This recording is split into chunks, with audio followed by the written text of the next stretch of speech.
Hi, Michael from Doing Life Together. Hope you are safe and well. Well, we have thoroughly enjoyed bringing Project Resource Blitz to you over these 5 weeks so far, and we're looking forward to many more weeks to come. It has been so exciting for us to be in a space where we can create new resources, new tools, to put them out there, and to see families, schools, communities and teams pick them up, run with them, adapt them, make them their own, and share all sorts of amazing stories and photos with us. From the bottom of our heart, a huge thank you to your generosity in welcoming these new resources into your spaces. And thank you for sharing your stories, and please continue to do so. We love receiving them. Well, today I want to turn our attention to this idea of what does it look like to navigate a new normal, or a new sense of normality, or a new rhythm. We've had quite a few questions coming in around this, and so we want to tackle this a little bit this week and moving into the next few weeks to come. The first question we've been having a lot of is, what does it look like to go back to school, to go back to these normal things that we used to do normally or have done a bit different for a while, and we're coming back into this space? What does it look like? What are some tips? What are some tools for that space? Recognizing and acknowledging that some states and territories have been back to school for a week or two or a bit longer. Some are just literally about to go back as we speak. But for all of us, it's going to take some time to find that new rhythm. Well, here we go. Here are some tips, some ideas that might help you in this space. The first thing is, even though we've all experienced some common elements in this COVID-19 story, in this season, every single one of us, every child, every adult, has had a different experience at the same time. And what I mean by that is, depending on our story, depending on who we are, depending on our personality, a whole range of things, we've experienced this season different from one another. And it's important that we're aware of that we make time to talk around and explore and support each other in those common elements, but it's also important that we recognize the difference in story. Some examples are things like this. There may be some children who come back to school who are really, nothing seems to have happened, nothing seems to be indifferent. They just slide right back in to the normal rhythm. There'll be some children who arrive back at school, some families who actually really enjoyed having that time together and maybe don't want to, are not ready yet, and it's going to take some time to navigate back into the space. There are going to be some that, are going to be so thrilled because they missed that school environment so much, and now they're back and they're excited to be back. In other words, there's so many different stories, so many different experiences that people have had during this season. So be aware of those and make space to hear those. Remember, as we always say, be curious, intentionally curious about asking questions about, oh, wow, well, why is so-and-so behaving like this? Or why is so-and-so doing this? Or, hey, how might this have affected so-and-so? And all of a sudden we start to be aware of those stories. That's tip number 1.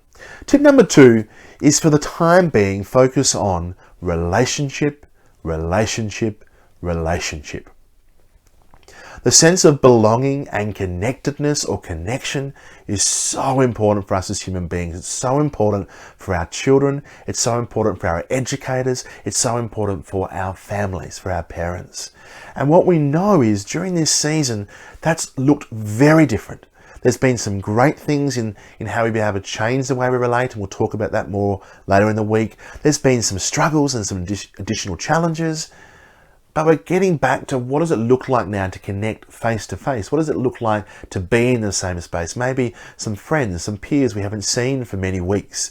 Maybe some families we haven't bumped into. Maybe there's been some reprieve from some things we now have to go back to see. Maybe some things from before are different.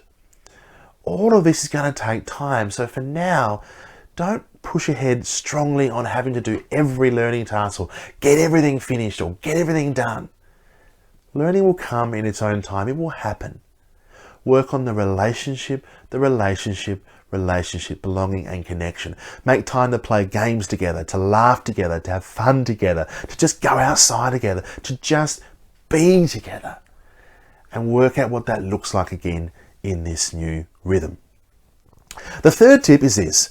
We are going to experience some feelings we like to have and some feelings we find hard to have, and potentially some big hard to have feelings in this season of moving back into some sort of new normality.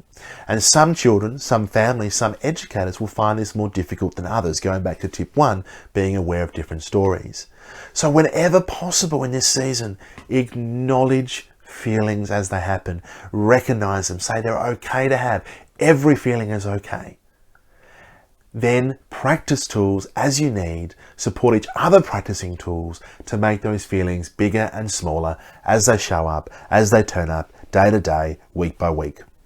And know, as we said, that sometimes for some people, and it's different for everybody, but for some children, for some families, some educators, these sorts of times will bring additional hard to have feelings to the surface. And they may not be able to identify them, they may not even be able to recognize them.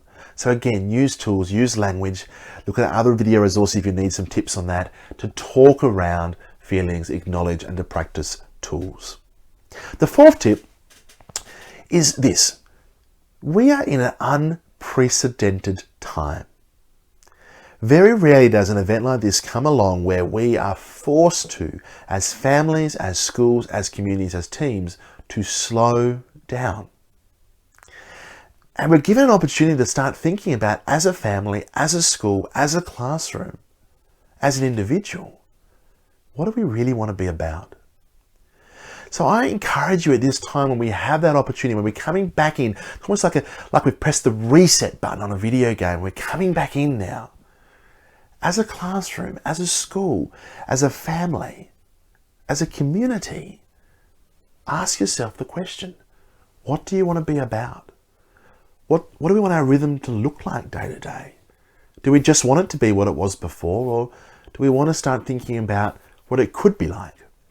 Maybe we've recognized in this season some things that are important to us, or found some new things that work, or found some things we want to move to the side. Use this time as a classroom, as a school, as families, as community, to think about, what do I want my rhythm to look like? And finally, my final tip I want to give you in this video is this. Have abundant grace. What I mean by that is the mistakes will be firing, the redos will need to happen. We're going to see a little extra tension, a little extra stress in the air sometimes. Sometimes we won't. But have grace with yourself as you make mistakes, as you navigate this time, as you find new ways, as you have to redo, or you find things that work. Have grace on your students if you're an educator in that classroom. Have grace on yourself as a class. If you're a parent, if you're a family, have grace on yourselves as you work out, as you navigate what this space looks like. It's so important that we recognize the need to have grace with ourselves and one another. So there you are, 5 tips that we think could be really useful as you navigate this space together. First, let's recap those. Number 1, everyone's experience this time, although common, will be slightly different. Be aware of that, acknowledge that, make time for that. Be intentionally curious about asking questions. 2, focus for the time being on relationship, relationship, relationship. 3, acknowledge feelings wherever possible and practice tools together. Support each other, practice tools to make those bigger and smaller. 4, ask yourselves as individuals, as classrooms, as families, as schools, as a community, what do we want to be about? What do we want our rhythm to look like in this new normal?